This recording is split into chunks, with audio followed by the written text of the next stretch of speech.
Well, the Angels' favorite song is Free Fallin' by Tom Petty and the Heartbreakers because they are free falling. 12 losses in a row, Jonathan, and we're going to break it down.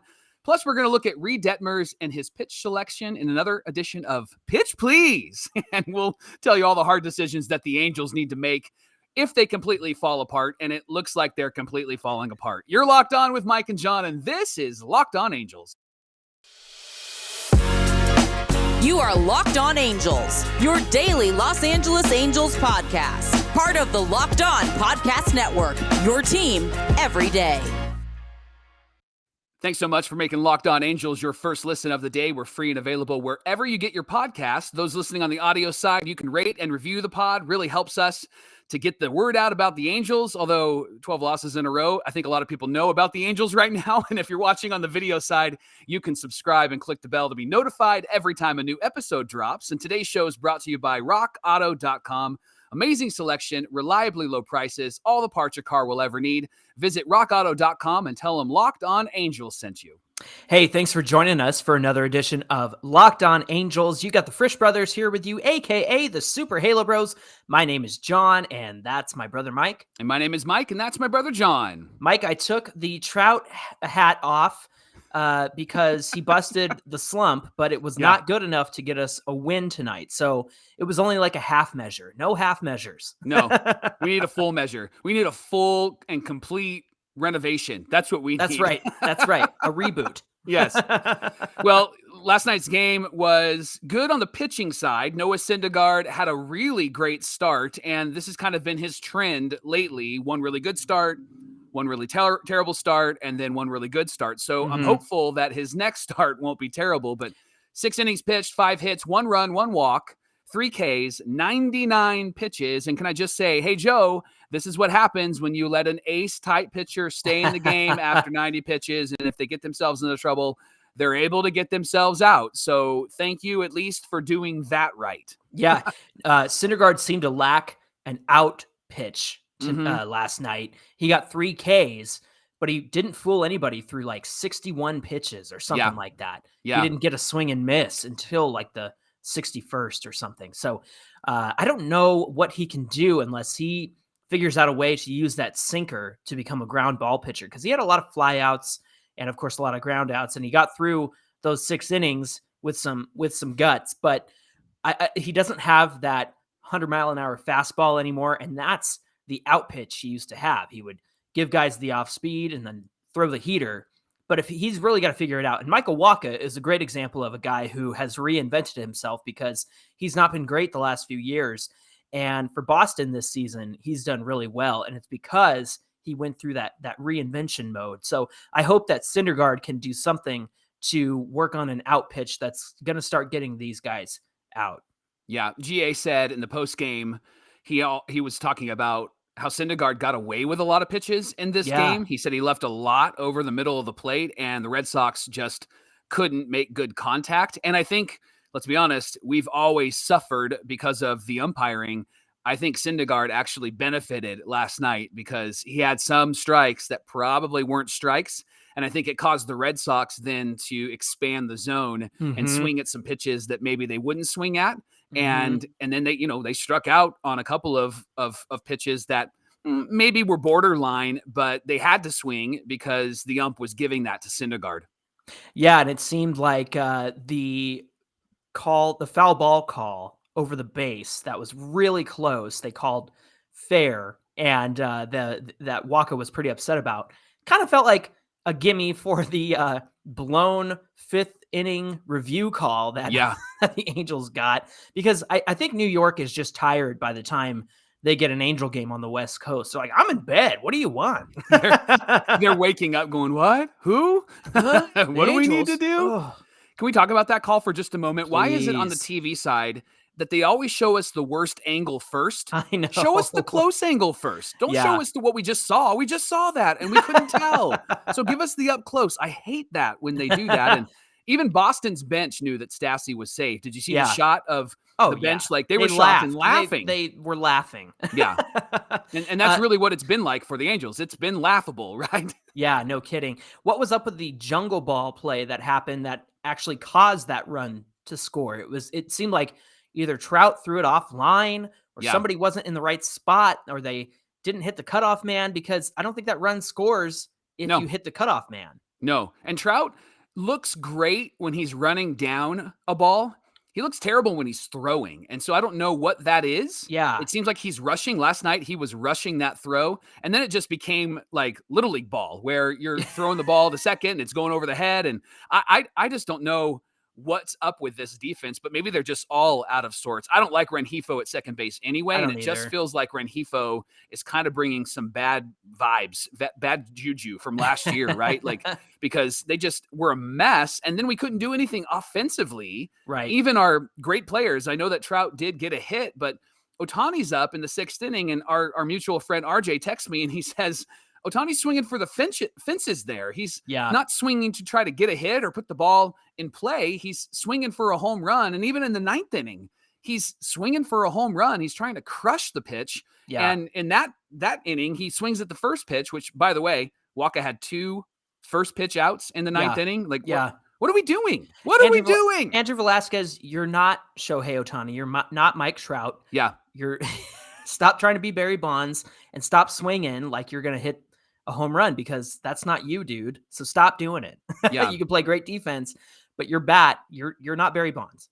No. Okay, let's just get that out of the way. I think he's got to take a few pitches there, and I think he's got to. They all do. He's got to make Wacha work, right? And gosh, that guy looked like an amazing pitcher last night, and he shouldn't have been an amazing pitcher. But I mean, the benefit of last night was that we did have a great start. We haven't had a great start, and the bullpen came through. Jimmy Hergé came in and pitched really, really well, which is good to see. I like him a lot, and it was one of those games where there wasn't this nervous energy. Like, are we going to be able to hold this? It was a game where it looked like the Angels of earlier this year. But the problem is, we also look like the Angels of earlier this year. We're hitting in bunches. We're not hitting in consistency and scoring over a group of innings. We're scoring in like 1 or 2 innings if we're scoring at all. Exactly. And there were even some hits, like Jared Walsh hit that one and it was caught by Devers, and he just had a great play on that one. And so even just some of the hits that would have gone for a hit according to the expected batting average were just great plays by the Red Sox defense. So really not much you can do. The expecting batting average on that hit was 710. Yeah, that's what it was. Yeah. So it should have been a hit, but it should have been a hit, but you got Devers at short for a reason, right? And so that's kind of the way the cookie crumbles sometimes there, Michael. Yeah. Well, I do want to say, we said this yesterday on yesterday's show, like Jared Walsh continues to hustle. That play at first base where he scoops the ball and then lays out to get the tag on the base. Like, that guy needs to, I don't know, they need to give him like a weekend away, or, like after the season's over. Or they after the season, not now. They need to give him more money in his contract during the season, because he has just been our only guy that has actually hustled. Maybe outside of Brandon Marsh. Marsh has done well in some instances as well. But man, what's interesting Walsh about that play and the slide at that play was he was avoiding a collision. He was keeping both of him and the runner safe, honestly. Yeah. And I think that's really heads up baseball on Jared Walsh's part. And then, Joe Adell looked good in right field again. I mean, if they're going to have him on this team, I think right field is the place for him. So we've got 3 more games against the Red Sox. We're unsure of who is going to start. It was supposed to be in the press conference, but we didn't get any news on that from Joe Maddon. But we know that the doubleheader kind of screwed up the starting rotation in a way, and it kind of caused guys not to have their regular day off. Heck, give me Kai Busch. Yeah. Let's do something. Maybe that's what they're waiting for. Yeah. Well, coming up on Locked On Angels, we're going to talk about, if everything falls apart, what tough decisions should the Angels make? John and I will tell you. But first, John, Locked On Angels is brought to you by RockAuto.com. Yeah, it is. RockAuto.com. Listen, there's tons of different makes and models out there of different cars and trucks, and it's going to be impossible to expect your local auto parts store to stock all the parts that you're going to need for your car or truck. And at rockauto.com, you have access to all the parts your car will ever need, from brake parts to tail lamps to motor oil, even new carpet. RockAuto.com has it all, and it's a family business serving do-it-yourselfers for over 20 years. And because they're family-owned, they understand budgets which is why Rock Auto prices are reliably low for every customer. I think we're all looking to save some money right now. So if you're working Absolutely. on your car or truck, go to rockauto.com and see all the parts available for you.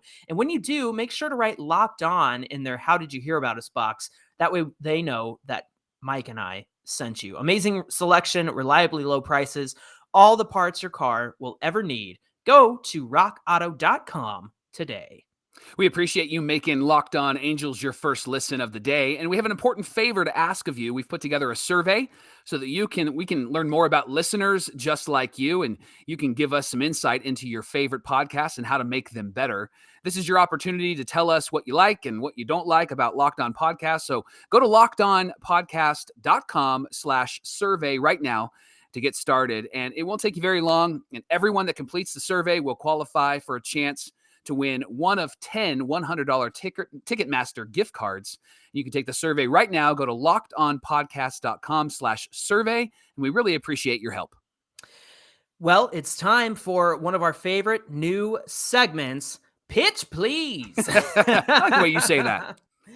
Here we go. Here we go. So this time we're going to be talking about Reid Detmers and what he brings to the table. So let me go over his 4 main pitches, Mike. He's got a fastball, a curveball, slider, and a changeup. He's throwing that fastball 48% of the time, his curveball 23% of the time, slider 15% of the time, and his changeup 13% of the time. The speeds that he actually hits when he's throwing those pitches vary drastically.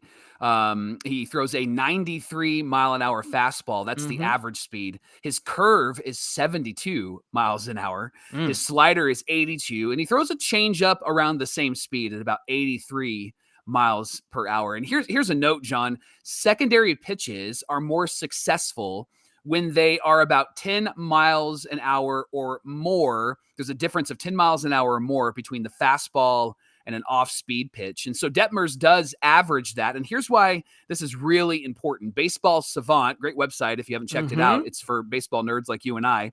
They put Reid in the poor to average category compared to other MLB pitchers and their pitch effectiveness, which I thought was interesting. Yeah. But here's what that means, that he's not going to blow anybody away. Sure. But he is going to cause the batter to overthink or maybe be off balance. So think of guys like Greg Maddux or Zach Greinke or former Angel Jared Weaver. There's our Weaver reference. They didn't blow people away. Weave did have one really good year where he struck out over 200, but most of the time he was having to pitch. He was having to really spot his pitch as well. And so and he struck a lot of people out because he was fooling them all the time. And they couldn't see the ball out of his hand because he was so tall. Keeping them off balance is really important for Reid Detmers because his pitch selection and his varying speeds will help him to do that. But he's not going to overpower anybody. He's not going to be really effective. He's not going to have that fastball like we talked about with Syndergaard that's going to hit triple digits. And so he's got to really be wise about where he places the pitch and varying his speeds. That will help him to be successful. And remember, Reid Detmers has been on the fast track to the major leagues. They have wanted this guy to be up with the major league team for a while, and probably right out of his draft class in 2020. And we did see some of him last season. And I think what you talk about with pitch effectiveness, mixing his pitches and getting guys out and not being a super dominant fastball thrower, that's going to come with experience, because eventually this young guy is going to get more mature and he's going to understand how to get into the hitter's head. The fact that he's got a changeup and a slider that are about the same speed, that's horizontal movement versus vertical movement. And when that's coming in at the speed it is, he's going to fool batters a lot of the time. And so I think that with experience, Reid Detmers is going to be able to really prove to be an ace of this team. Every pitcher has one really good pitch, and it seems like, and Baseball Savant would affirm this, that Reid's curveball is actually his best pitch. Now, it'll be more effective when his fastball is actually hitting top speed. But listen to this. His vertical movement from top to bottom is 68 inches with the curveball. Okay. So it's going to drop 68 inches. It'll start up high and then it'll drop down. Nice. And that's 3 inches better than the league average. And in fact, Reid is in the top pitchers category when it comes to the curveball. And then his horizontal movement from left to right is 12 inches. It's 1 inch better than the league average. So this pitch actually, I think once he really starts to be confident in throwing it, and it seems like he is, because I think it's his best pitch, once he matures and really figures out how to pitch even better, and he's done well this year, I think that this is going to be the thing that's going to really help him to be a dominant pitcher. Remember, he's 22 years old. Yeah, that's key. Still a young guy. Yeah, the fact that, like I said already, we fast-tracked him to the majors because we really want him to contribute to this team. I think that patience is going to pay off when it comes to Reid Detmers and this staff. That curveball, like I keep saying, Kershaw-esque. Yeah. And I love saying that because Clayton Kershaw has one of the best curveballs of all time. We had a comment that it was a review of the pod, actually, that said that the Super Halo Bros are best when they get into the analytics. So I'm glad that we did another segment of Pitch Please, because they really love hearing us talk about the Baseball Savant and Fangraph statistics. And we love these kinds of conversations too. It's great to be able to examine what makes Reid Detmers good and what to look forward to in the future. Locked On Angels is brought to you by our friends at Built Bar. They have created, ready for this, John, a caramel brownie bar. Ooh. And they're available right now at built.com. Forget about dessert. These are better than dessert. They're 130 calories, 17 grams of protein, only 4 grams of sugar, and the caramel brownie bars are covered, as all the other bars and puffs are, in 100% real chocolate. With Built, you don't have to sacrifice taste for health. You can have both, Jonathan.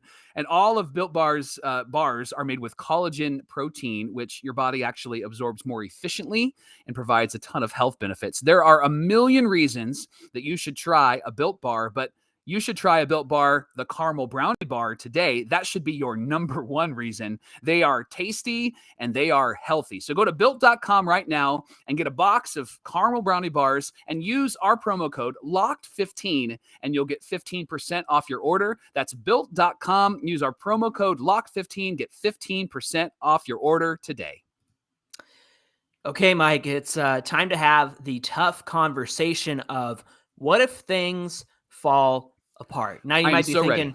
Bros, it's 12 games in a row, 12 losses in a row. Things have already fallen apart. Well, right. Let's just say things could be worse. Yeah. Yeah. Because this is a good team and there are measures to take before things have to get blown up. So let's talk as if we're past that point and make the tough decisions that the Angels will need to make. When it comes to staff changes, pitching, hitting coach, stuff like that, Mike, what do you got? I really think that the pitching has improved this year, and I'm not a fan of Matt Wise, but I do think, and you hear it on the TV side, and you even hear it on the radio side, Langston and Gooby see things that I just don't know if Wise sees. Now, we don't hear from Matt Wise at all. Like, I don't even remember it last time he's done like an interview. But it just doesn't feel like he sees the things that Gooby and Langston are seeing, although the pitching staff has been good. And so I don't know if he would be a necessary move, but I think that I would consider getting somebody in there that can help change the approach, because Wise came in because Callaway was fired. Right. And he kind of took over and he's done a good job. But I think that it's now time to go get somebody that is going to help these guys take the next step. Just like as we've talked about, like tipping pitches. Right. Like, have they had conversations about that? Like, is Syndergaard's really good and then really bad have to do with the direction that Wise is giving him? I don't know, but I think that would be one of the moves that I would make. There was a moment at the game last night. It was after Thor was done and Matt Wise was talking with him and just going over things. And then they had like a bro hug with a handshake and the hug around. And I got the impression that Noah was like, I know more than you, dude. Yes. I felt the same body way. Language. Because as he was talking to him, Syndergaard, if you're watching on the YouTube side, Syndergaard's looking off like this, like as Wise is talking to him. Syndergaard's just kind of like, I'm like, does Syndergaard always look like that though? That's what I had to ask myself. Can I tell you what I would want to see if they had to make some changes here? Michael Wirtz, the Trash Pandas pitching coach. Now, he was a major leaguer, and I think that if we bring him along with some of the young studs who are down at AA, remember Trash Pandas is AA, so Michael Wirtz is the pitching coach there. And you think about the great strides and the improvements that these pitchers are making, and then they come up to the big leagues and they're performing really well. What if you bring that guy up to the major league team so that there is some continuity? Because then you could bring up a Kai Bush, you could bring up a Silseth, even Detmers, who didn't spend a lot of time in AA, and eventually Sam Bachman. So you could get some continuity from AA, AAA up and have Michael Wirtz be the pitching coach for these young guys. I think that might be the move there. That's really intriguing. I actually think that that's a good move. Here's where it gets really difficult as we continue to talk about what should happen. Let's talk about trades, John, because honestly, we can't continue to do what we're doing. It can't be status quo. And so the questions that I ask myself to prepare for this moment are, do we offer up Mike Trout? Oh, interesting. Do we offer up Shohei Ohtani, or is that unreasonable? Now, I know that most of you watching or listening are going to go, that's ridiculous, Mike. And I hear you. I hear you. But we've been in this position for far too long. Right. And look at like what happened with St. Louis when Albert signed with us. The Cards let go of a once in a generation player and they were good. Like they didn't struggle. They brought in other players and they mixed and matched really well. And I think they got Matt Holliday and a few other guys and they looked really good. And they had the flexibility financially to be able to make those moves. And I know that these players draw, but the question we have to ask is, do we want to draw or do we want to win? Because if you win, you're going to draw, right? Okay. Right now, Shohei brings in a crowd and we lose 1-0. And so I think that there has to be some consideration. And I wouldn't even think that it's like 50%. I think you're in the high 80, maybe low 90s and going, what can we get for these guys in return? And I know that it's tough and I know that they're great. And I know that I would probably smack myself for saying this, but I think that we have to at least heavily consider what can we get for those two guys, because we've been in this position now since Trout has come up. It's been 11 years, 10 years, really kind of full time, and we haven't done much. And so I think it's time to really consider, like, what would it look like to go and get some different players and reinvent this team? Okay, well, I'm telling Mom that you said that because I hate that idea. Okay. And that's my response to that. Listen, Trout and Ohtani aren't the problem here. And I understand that trading them would get you some pieces back and probably some really good pieces. And they would go to teams and thrive and yada, yada, yada. But to me, they're not the ones getting in the way when you use like the Albert Pujols example where he left and it gave guys opportunities to thrive. I mean, I think we're seeing that with guys like Walsh, and seeing that with our young pitchers who are doing really well. I don't think you have to go that far. I think that if things fall apart this season, you can't middle around and wait and see. Like, there's no reason we shouldn't have traded Alex Cobb last season if he's not going to come back and be on this team in 2022. And we all know he went to the Giants. Why do we hold on to him? Right. And I know that we had intentions of re-signing Raisel Iglesias. So that's probably why we held on to him. But he was on an expiring contract last season and we didn't move him. And I think the only reason for that is because we wanted him back. So we can't be holding on to guys that don't need to be here next year. So in my fantasy world where things fall apart, you got to get rid of all the one-year pitching deals. You got to trade Archie Bradley. You got to trade Noah Syndergaard. You got to trade Michael Lorenzen. You got to get rid of all of them. We still have Raisel for a few years. We have Tepera for another year. We have Loop for another year. So those guys can stay, because if you want to build something for next year, then I think that's who you hang on to. You get rid of Rengifo to a team that needs middle infield depth. We heard all series against the Phillies how they're running out of middle infielder guys because they're all hurt. And we have plenty of other options besides Luis Rengifo. And we need first base and we need third base depth. We need guys who can fill in for Jared Walsh. We need guys who can fill in for Anthony Rendon. Unless we bring up like a Jake Gatewood or a David McKinnon or something like that, then you go out and get those corner infielders with the pieces that you can offer up. And then do we trade for a productive shortstop? I understand that Velasquez has great defense, but until somebody has a conversation with him about not swinging for the fences in a 1-0 ball game in the bottom of the ninth, then his bat is not doing anything for this team. So my ideas are, let's get rid of all those 1-year deals. If you're going to tap out in this season, then there's no reason you should be hanging on to any of those guys. Yeah. And when they trade them, are you thinking that they get back major league ready prospects? Like, are these guys ready to come into the Angels and play immediately? Or are you thinking some minor league guys and we're still in a position where we're having to mix and match and sign a Matt Duffy again to be able to fill a hole? I think that you need to get guys who are 1 year away or ready now, and maybe they haven't really had a breakout on another team. But I think that you need to look to the next year if you want to reset and start again and get some value for the pieces that you have now. If you're going to tap out, and I'm not saying that the Angels are going to tap out, but I think that if they decide to, then you need to get those pieces that can contribute within the next year or two and try out some of your minor leaguers who are crushing it right now.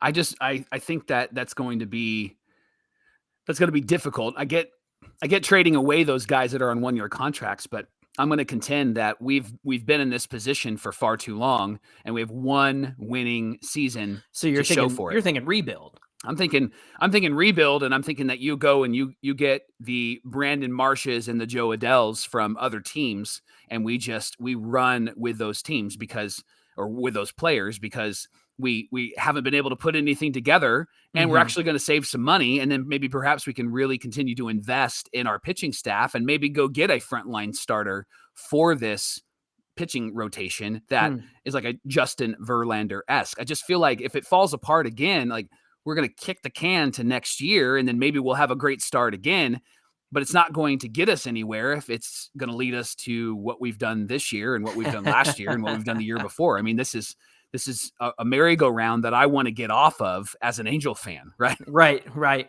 No, I get that. But okay, in this situation, who stays and who goes? Why should they stay? Why should they go? I think you want people like Walsh and Marsh to stay because both of those guys have proven to be major league ready, all-star obviously for Walsh, and Marsh I think will be a future all-star. His defense is incredible. I think he's going to win a Gold Glove in his career. Walsh is a leader, and Marsh still has some great potential with a lot of performance. And I think the people who go that you're going to send down or send away are going to be people like Suzuki and Velasquez and Wade. Yeah. And I think you bring up guys like Stefanik and McKinnon. And I agree with Kai Bush. And I think you got to bring up Chad Wallach. I really liked how he played when he was with this team. And I think it was really good for him to be behind the plate when Reid Detmers was pitching, because I think that there is some camaraderie there. They probably know each other really well, maybe cross paths in the minor leagues. And so those are my opinions. And I think Sam Bachman's got to come up. Bring him up, let him be in the bullpen, or let him figure out how to start. But I'd love to see that guy in the major leagues sooner rather than later. Yeah, I think it's time to extend Jared Walsh. I think that needs to get done sometime in the season. He's our guy. He's our first baseman. And let's give it to him full time. First base, full time. I think Sandy stays in this rotation. Ohtani, in my scenario, is going to stay in that rotation. Rendon, no one's going to take him at this point. And I'm not against Rendon. I think that he's fine. I think that you're making a good point, though, because there have been some Angel fans that have said, like, hey, let's get a frontline starter and somebody for the infield. Nobody's going to take Rendon, and nobody's going to take that contract. He's just not a tradable, valuable piece right now. I'm keeping Adele and I'm keeping Marsh. I'm calling up Stefanik. It's time. Yeah. We need his bat. I'm tired of the Rengifo experiment. Like you said, Chad Wallach comes up. Kurt, you can have a coaching position because you're a nice guy. When I look at the pitching staff, though, Mike, I'm looking at Ohtani, Sandoval, Jonathan Diaz. Yeah. I want to see Jose Suarez back. Reid Detmers is in that rotation. Silseth probably, and maybe even Bachman late in the season. And when it comes to the bullpen, you keep the 9 guys that they currently run with. You got Rysel, Aaron Loop, Ryan Tepera. Give me Jansen Junk. Austin Warren's coming back soon. Keep Ollie Ortega, keep Berea in there, Andrew Wantz, and Jimmy Herget. I think it's very similar to what we have now, minus a few of those tradable pieces that I was talking about before. But those young guys like Wantz and Warren, I like them a lot, and I think they'll contribute to the team in significant ways down the road, and they've already proven that. I think Wantz had a great inning tonight or on Monday night. So those are kind of the pitching ideas that I've had in mind. But what about you? Yeah, I agree with those moves. I just think that there has to be a fresh culture and a fresh vibe. And I'm going to start with Joe Madden's got to be gone. And I think in last night's press conference, Perry should have came in and went knock, knock, knock, knock, knock. Hey Joe, can I see you for a moment? Because it's a 12-game losing streak, and he's the guy that is going to be the fire starter for this team. He just hasn't been able to fire anybody up. And speaking of Velasquez, as we've talked about him, somebody asked him a question about Velasquez swinging in that inning and how come we didn't pinch hit. And he said, well, Velasquez had two really good swings on balls to left field. And if he can get them up a little higher, they're going to go over the outfielder's head. But it's like, you're expecting him to be who he's not. Right. And maybe that's why he's swinging there, because Joe's like, hey man, go for it. Give it a ride. Give it a ride and let's see what happens. Remember years ago when Mickey Hatcher was the hitting coach, and it was 2012 when he got fired, there were rumors that he was teaching Albert Pujols to swing the other way, like to go to right field and to drop bunts and stuff like that. And it was like, who are you coaching? Like, why are you telling him to do that? You don't tell Barry Bonds to bunt. You tell Barry Bonds to swing away. Unless it's against the shift, then bunt away. Right. Well, you have to deal with that. So yeah, no kidding. Now, listen, I think that the fact that we had nearly the exact same lineup as we had on Sunday, Joe hasn't done anything. He hasn't moved anybody around. We talked about Trout leading off on yesterday's episode, and I think that should be it should have been done 3 days ago, right? Like something needs to change. We got to shake up this batting order. And Joe, he's just consistently riding on the same things he's been doing for the last 12 losing games. So something's got to give, man. This is insane. And you don't make changes for change's sake. You make changes because you think that it's going to actually turn the volume up a bit. Right. And that's why the decisions you want to make and the decisions I want to make, it is about like something has to stir the pot. Something has to fire them up, and nothing they've done, if they've done anything, nothing they've done has done anything for the Angels. So it seems like your version of what if things fall apart, like you're writing off everything and you're starting It's fresh. time to clear the slate, I think. Okay. Yours is clearing the slate. Mine is trying to keep the valuable pieces and shedding what is not going to be here next season and trying again, basically. So, okay, we got two different philosophies on that. Again, I'm telling Mom, you're in trouble because you said trade Trout and Ohtani at some point. So. Yeah. Well, it's great content like this that we are grateful that you make Locked On Angels your first listen, because we try to make sure that we talk all about your favorite team and talk about them in a very personal way. But if you're interested in other major league teams, like you want to know about the Sox or the Mets or the Dodgers, who's going to play the Angels coming up, you should check out the Locked On MLB podcast. MLB expert Paul Francis Sullivan brings humor and passion and a unique perspective on every team, and he shares the biggest stories around the league. Follow the #1 daily podcast, Locked On MLB, on the Odyssey app, YouTube, or wherever you find your podcasts.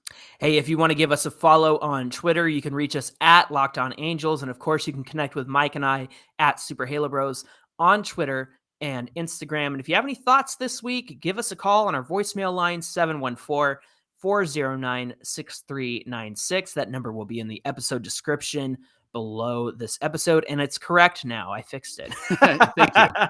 Mike, what do we have on deck for tomorrow?